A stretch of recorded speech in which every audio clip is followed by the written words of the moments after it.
Today's voices need to be more than just a pretty voice. Today's voiceover talent has to be a boss, a VO boss. Set yourself up with business owner strategies and success with your host, Ann Ganguza, along with some of the strongest voices in our industry. Rock your business like a boss, a VO boss. Welcome, everybody, to the VO Boss Podcast. I'm Ann Ganguza, along with my lovely co-host, Gabby Nistico. Hey, Gabby. Hi. I am so excited because this week we have an amazingly special guest, one that you and I have gushed over many times in our podcast. And he is... Just a couple. Yeah, a couple of times. He is not only just an awesome colleague and friend. He has an amazing product that we've been using every podcast. And he is just, I can't even say enough wonderful words about him, but it's Kevin Leach from IPDTL. Kevin, thank you so much for joining us today and for talking with us on VO Boss. Guys, you're making me blush. Well, Kevin, really, seriously, every episode that we have been producing of this podcast has just been pristine using IPDTL, and it's been so easy. That's what I love about it. And so we wanted to bring you on the show to really kind of find out more about you, find out more about what your goal is with that, and how you have become such an awesome VO boss. I mean, you fit the description of our podcast to a T. So again, thanks so much for coming, and tell us a little bit about how the development of IPDTL came about. Well, it's a pleasure to be here, and might I say, thank you for inviting me. How did IPDTL come about? Well, it was by accident, almost. I was looking around for solutions for how to contribute to radio programs without needing an ISDN line and without being on a scratchy phone line or a nasty woolly Skype or FaceTime connection. And I looked at various options and couldn't find anything that fitted the bill. And I thought, this is crazy. I mean, companies like Comrex and Tyline and Telos had already come up with the hardware solutions. So, the theory was there that it must be possible to do it through software, but nothing really existed. So I looked around to see if there was anything that I hadn't heard of, and it turned out there was new technology being built into the web browsers called WebRTC, and I was very excited by this, and I connected to my friend Gary from my house to his house, and I said, Gary, this might just work, with some tweaking. And obviously it didn't work very well to start with. And it was a huge learning journey. But we gradually, myself with a company in the United States called V-Line, came up with a prototype that kind of did the job. And then we took it from there. And then I got in touch with my now business partner, Thomas, and we've just grown it from there to being what it is now, which is quite frankly a bit of a monster. That's an understatement. Yeah. Right. And Kevin, you just keep coming out with new things in IPDTL. As a matter of fact, Gabby and I were both part of a test for you, and I think probably one of the most remarkable things, outside of the fact that it just runs in the browser like so easily for most people, is that you've added the capability of ISDN. And that is, talk a little bit about, the ISDN capabilities and how that really is bridging the gap, if that's not a pun intended, but bridging the gap for today's type of communication technology and via ISDN. Yeah, it's something that we wanted to do for a long time, and we put an awful lot of effort and research into how that might be achieved, because we knew it was something that people wanted. We do promote our technology, IPDTL, as being an ISDN replacement or an alternative to ISDN. But in order to encourage people to use it as a replacement, we wanted to try and, for the time being at least, bridge the two in as seamless as possible way. So that people could, it wasn't just a massive leap from ISDN to IP, that there was a way to like you say, to bridge the gap in the middle, and gradually drift from using one solution to the other, whilst being a hybrid solution in the short term, until ISDN finally goes away. So that it's everything to everyone, hopefully. Well, I've been saying for years that, I mean, ISDN is destined for the way of the dinosaurs. It really, because it's so cost prohibitive, and also because of its maintenance requirements, and so many IT companies are starting to drop service and are no longer maintaining those lines. But you, Kevin, have found a way to make this extremely affordable as well, which is really impressive. And I don't know if people always understand that. I don't think they realize how much of a cost savings there is versus ISDN by converting to IPDTL.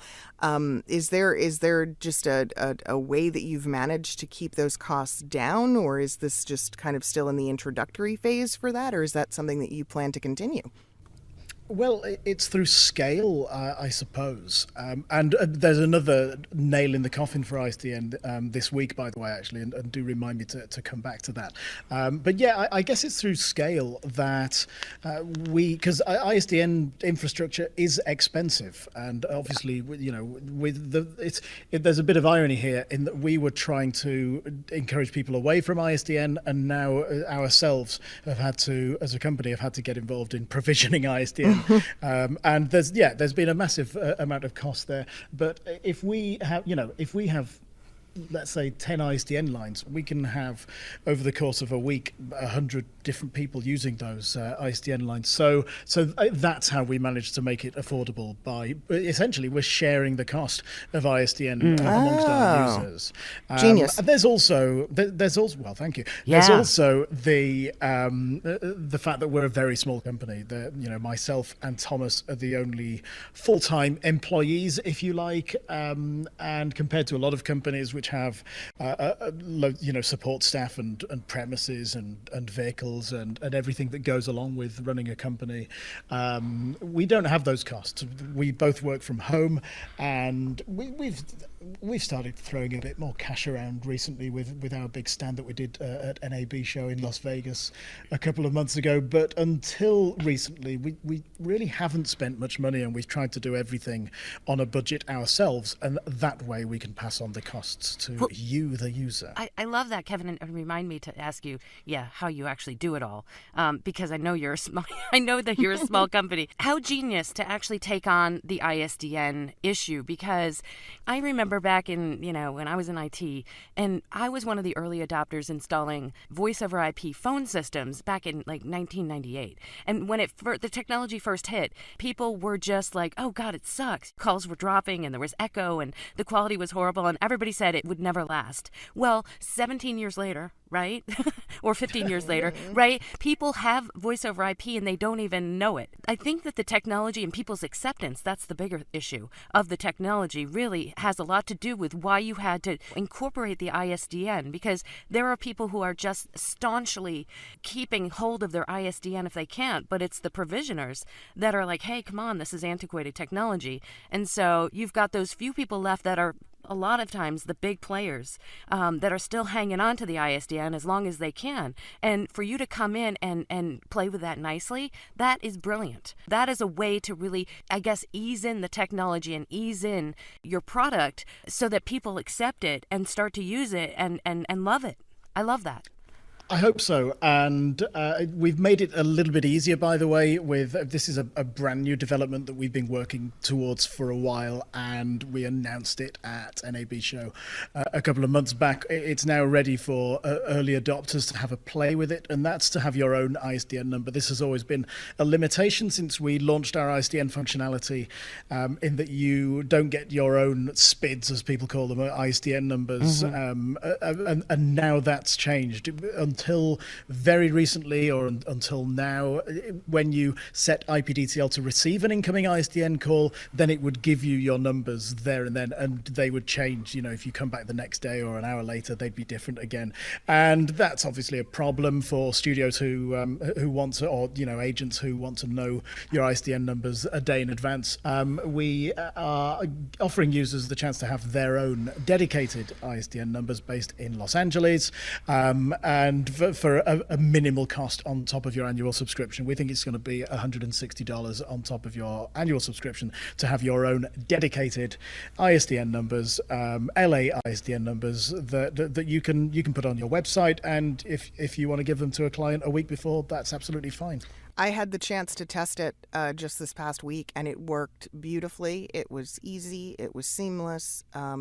Client was very happy, even though I did tell them that we were bridging via IPDTL. I could have probably not told them, and they never would have known the difference. Great. Yeah, that's where we are finally with this. But we've reached the stage, hopefully, or we're reaching the stage where it's not so much that you need to lie to your client, that you just don't even need to have the conversation. Essentially, you do have ISDN. It's just via our equipment and extended to you across the internet. And yeah, that's very exciting. And I'm really pleased that we're finally able to offer that service. That said, I hope it doesn't stick around for too much longer. You know, this is very much an interim solution, as I keep saying, and my colleague Thomas keeps saying to me. This, we're throwing this away. We're trashing it in the next few years, just as soon as we can. We're hanging on to it as long as those, as long as they are, as long as those dinosaur studios are hanging on to it. Yeah. Well, interesting enough, you did start in the LA market, and I do know that there's still ISDN that you can get installed out here, and there are who's adopting it. I know the East Coast is primarily done with ISDN, and I do know that some studios that have moved out east, they can't even get ISDN. Like, they can't even pay $1,000 a month for it. One of our clients is, because of course we don't just serve voice talent, although voice talent are a massive part of our business. One of our clients is the Washington Post, based obviously in Washington. They moved to a new building about a year ago, and in that new building, even for a massive organization like that, couldn't get an ISDN line installed. It just wasn't possible. So they came to us, and now they're using IPDTL for their connections to radio stations and things for the newspaper preview interviews. Let me ask you real quick, Kevin. Anne, of the two of us, Anne is far more technologically adept and she's an innovator in her own right when it comes to tech. Oh, Gabby, I'm not. No, I'm not. I wouldn't go so far as to call myself a technotard, as some people refer to themselves in this business. But while I'm not afraid of new technology, I'm also not the most skilled with it. So I give myself extra time. I know that I'm going to have a greater learning curve. My own experience with ISDN was that there virtually was no learning curve. It was remarkably simple to use. And I'd really like us to help voice actors, especially the ones who are technologically challenged, who are afraid of major studio changes, to understand how not major this is, but the impact that it can still have on their studio. Kevin, what are the things that you want them to know? Well, I think you hit the nail on the head there, Gabby, how you allowed extra time to familiarize yourself before using it. And really, that's all it is. I wouldn't want to use anything new for anything important before I'd really had time to familiarize myself and learn a bit about it. So I think even if you are technically challenged, shall we say, I still think it's really important to have some understanding and try to learn and have some understanding as to how this technology works. And if you don't have an understanding as to quite why it works as it does, at least spend time to familiarize yourself with the way that you log in and the way that you run through your pre-flight checks, if you like. You do your due diligence at your end before connecting to anywhere, because it's really about habit and getting yourself into getting yourself into a routine, if you like, so that you load up and connect everything in the right order. So, for instance, you don't load IPDTL before you have your mic or your interface attached, and once you have loaded IPDTL, you check that you have your microphone and your headphones selected, and you can run a loopback test to our servers to make sure that everything end to end is working. You speak into your microphone and it comes out of your headphones, so you and that goes via our server, so you know therefore that your microphone's working, your internet connection is solid, and that your headphones are working. So that's a proper end-to-end test there. Then when you connect to your client, if there's a problem hearing them, or with a problem them hearing you, you can be confident that everything at your end worked fine. So yeah, I think it's about habit and routine and planning ahead, because the more confident that you become in your setup routine at your end, then the less daunting it becomes, and the more you can concentrate on the important thing, which is of course your performance. Mm-hmm. Excellent. And you've been incredibly accessible. I mean, so I know that you make yourself available to new users who want to test or who have questions. You have a Facebook group for IPDTL users, and now it's very easy to find other voice actors who are also using IPDTL so that you can test with them, which is amazing. So the networking has just become incredible for this. Yeah, there are now studios and agents and voice seekers, because they've decided that the technology works for them and they want to get more IPDTL ready actors on their roster. So it's a great way to actually get more work as well, in making yourself visible as an IPDTL ready voice actor. As Gabby was saying, if you familiarize yourself with the technology,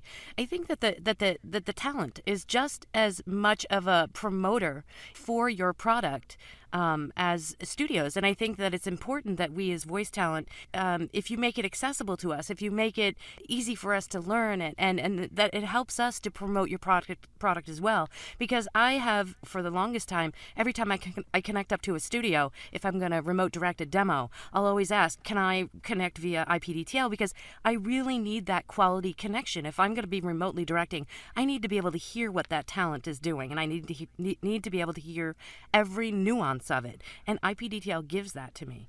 And so I think we as voice talent can help IPDTL, if you love it, to kind of grow IPDTL as well. Yeah, and I love the community element of it as well. As you mentioned, we have the IPDTL users group on Facebook where people help each other with questions, because the reality of this is, because we're a small company and we are doing this on a budget, if you like, we are making it very affordable. There's only so much we can do, and we do offer support where required, and we will try and help people as much as possible. But it's nice to think that people will help themselves, or try to help themselves and help each other as well. Because the alternative to that is we could provide more support, but it's going to cost more. That's the reality of this. So I don't think of it so much that you're helping us, because we're not getting rich off this. Think of it more that you're helping the community of users. Yes, absolutely, helping spread the technology, really, and the technology, the capability of the technology. So Kevin, you mentioned something before about the nail in the coffin for ISDN. Can you kind of expand on that?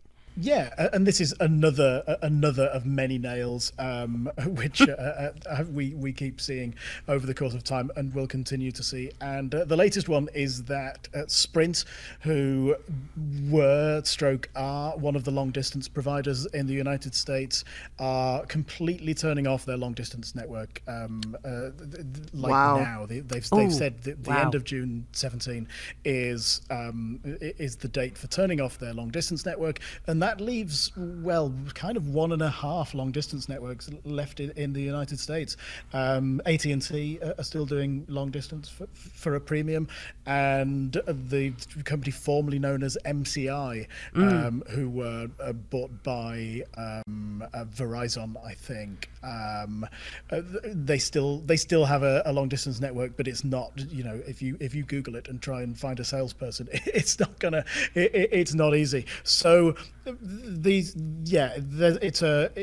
a kind of stark reminder that the telecoms companies, the telcos, are gradually just pulling the plug, or rather pulling several plugs, one plug at a time.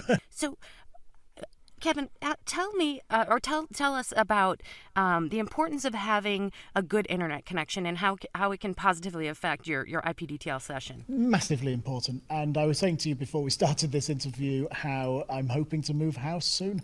And one of the reasons for that is my internet connection here in the centre of Manchester in the United Kingdom is absolutely terrible. It's DSL, and I get about 3.5 meg up maximum on this. And some days it just doesn't work so well, and today's one of those days. So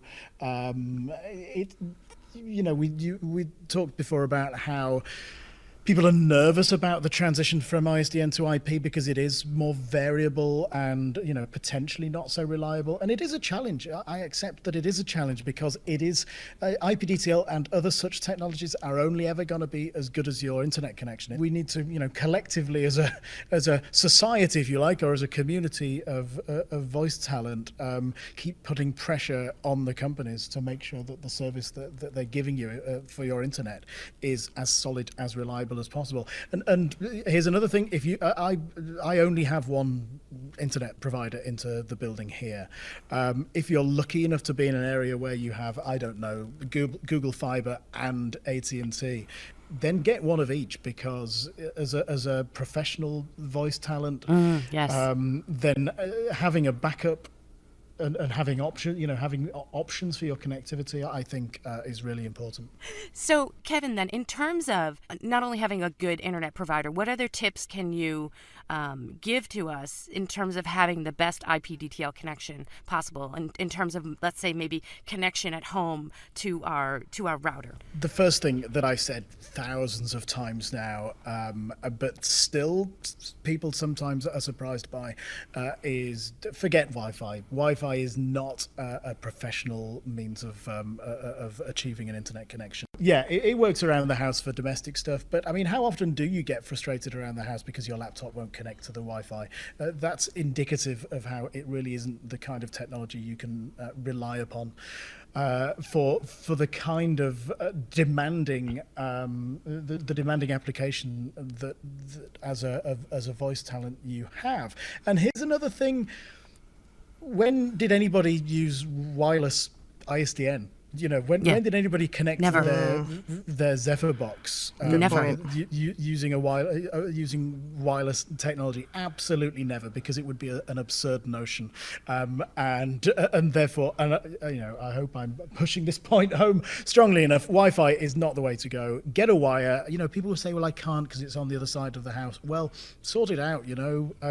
Get somebody in with a drill and pull that cable through the house, or have a look at power line networking, or do what I'm doing, move house. Do whatever it takes to make it work, because using 4G LTE, exactly that. Using 4G LTE or Wi-Fi or satellite broadband or whatever it is, just generally isn't going to cut it. You might get lucky one day, but then the next day, it's gonna come back to bite you. Yeah, consider it an investment in your business, I say. Yeah, and Wi-Fi is far too limiting. I have my studio is kind of unique because I have 3 independent workstations that all run to the same booth. So we have 3 DAWs, 1 microphone, and we just went through the ceiling and dropped everything down and made it so that each of those workstations is completely wired. It's essential. The effort that people go to with Studio Bricks booths or building a bespoke soundproof booth or whatever, that's a massive amount of engineering and work. And then to think that it's okay just to have Wi-Fi, to use Wi-Fi, that suddenly becomes the weakest link in your chain. And that's the thing with all of this. It's about making sure that there is no weak link in your chain. Kevin, tell us a little bit about what's coming up for IPDTL. The thing that we're really excited about at the moment is this ability to get a dedicated ISDN number allocated to your account so that you have your own number. We've talked about that, and we have some early adopters who are playing around with it right now, and if you want to be one of those early adopters, then the IPDTL users group on Facebook is the place to be for all such announcements. And then the other thing we're doing, which is not so related to voice talent, is the a what we're calling hybrid, which is like hybrid. It's a hybrid of hybrid and IP, if you like. And if that makes no sense to you, it's a talk show system for radio stations. So you can use a version of IPDTL to run a talk show in a radio studio, and your producer can sit at their computer and answer the calls, and you don't need to have physical phone lines into your studio or a complex system to do that. So we're quite excited about that. That should be along, at least for testing, in the next couple of months. And whilst I mention that, what's more relevant to you guys is, which some people still don't realize, you can do so much now in IPDTL. For instance, I mean, this conversation, this three-way conversation is happening through Anne's IPDTL instance right now. And you can do the same. You could have, for instance, through your web browser, one person on an ISDN line, another client listening on a cell phone, and another on IPDTL through, they could be sitting in a coffee shop running IPDTL on their laptop, and everybody can be contributing and collaborating together all through that one IPDTL session. So it's massively flexible like that. And that's really, you ask what the future is. Well, it's continuing to make people's lives easier and make the product more and more flexible for users. Well, thank you, Kevin, so much for being our guest today. This has been amazing, a wealth of information. As I said before, Gabby and I are just diehard fans of IPDTL. We love it. We love you guys. And if you guys want to find out more about IPDTL, again, if we haven't said it already, IPDTL.com. It's my pleasure, Gabby, and keep doing what you do. Love your work, and thank you so much again for having me. Thank you, Kevin. So from all of us at the VO Boss podcast, you guys have a kick butt week. Stay focused and rock your business like a boss. A VO Boss. Like us on Facebook at VO Boss Podcast and Twitter at VO_boss, or you can subscribe to us on iTunes or Stitcher. And check us out on our website at voboss.com for exclusive content offers and special features. Love you guys. See you next week. Thanks so much for listening. Join us next week for another edition of VO Boss with your hosts, Anne Ganguza and Gabby Nistico. All rights reserved. Anne Ganguza voice talent in association with 3 Moon Media. Redistribution with permission. Coast-to-coast connectivity via IPDTL.